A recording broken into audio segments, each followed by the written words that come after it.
Hello everyone. In this video, we're doing a 2028 election prediction with Pete Buttigieg, the transportation secretary under Biden, up against Vice President J.D. Vance. So, going into this, I don't think Pete Buttigieg is the strongest nominee, but he's currently one of the Democratic frontrunners in the primary, and I think that's a pretty bad thing for Democrats because I just don't think he's really that electable. And I think he wouldn't do well with black voters, and you need good black voter turnout to win the election. I just also don't think he would do really well in rural areas. We'd probably see even more bleeding for Democrats in the rural areas, which is definitely going to be negative for them. So the one good thing about Pete, though, is I think he is pretty charismatic. So that's one thing he's got going for him. He does know how to win a debate and debate well. So I could see him winning the debates against Vance, but I still think he'd be an underdog against him. So let's just get right into it. First off, Texas, Florida. These states are just out of contention. There's no way Pete Buttigieg would do well enough with Latino voters or black voters in these states to really lower the margins down. So I think these states would both be safe red. Same with Ohio. It's Vance's home state. Iowa, I think it still would go to Vance by about 10. I think Pete Buttigieg can make it a bit closer here, but still a safe red state.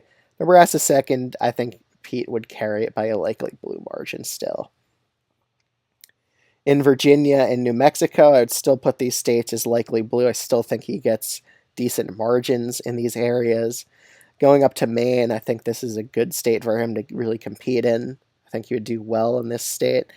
New Hampshire, I think he carries it by like a 4-point margin, so he narrowly improves upon Harris's victory margin in this state. Let's see what other states we got left here. So in New Jersey, I would also put this state as a likely blue one. I think he gets a similar margin that Harris got in this state, so I'm putting this state as likely blue. Let's see. Minnesota, I still think he would do a bit better here. I could see him doing well with white voters in this state, or white suburbanites. I think he would improve upon the suburban margin in Minnesota, while kind of underperforming in the rural parts of Minnesota too. But I think he just wins it by about a clean 5 points. Heading over to Arizona and Nevada, I just don't think these states are really in contention for him to really win here. I just don't think he'll do well enough with Latino voters. He might do decent with like independents in these two states, but the Republicans kind of have a lot of trends going in favor of them in these two states. In North Carolina and Georgia, I just don't think he's going to do well with black voters in these states, and you really need high black turnout to really win Georgia and North Carolina. I just don't see him really doing it just because he didn't do well with black voters in the Democratic primary. He kind of did terrible with them. Same with Latinos. He just didn't do well with them either. So I would put both these states as lean Republican with Vance versus Pete. So heading up to the Rust Belt states, I do think he'll win his home state of Michigan, but only by a tilt blue margin. He would be in real danger of really losing this state still.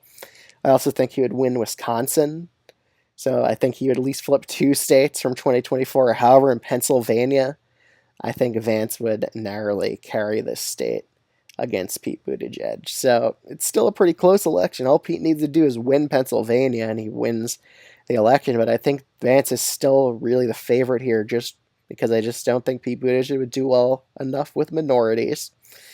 And I think he would see some declines in the rural parts of states. I just think rural whites are going to continue to trend redder with him as the nominee. I just don't think he'll be able to win the same margins among them that previous Democrats have won among them. So I think we'll see that continued decline there if he's the nominee. I just don't think he could really reach out to those types of voters. He's just too much of an establishment type of candidate. He really doesn't really have that populist energy about him. He really doesn't appeal well to those types of voters. So that's kind of why I think he loses here. So thanks everyone for watching this video. If you're new to this channel and you enjoy content like this, you should definitely consider subscribing. I would appreciate it. Other than that, I'll see y'all in the next one.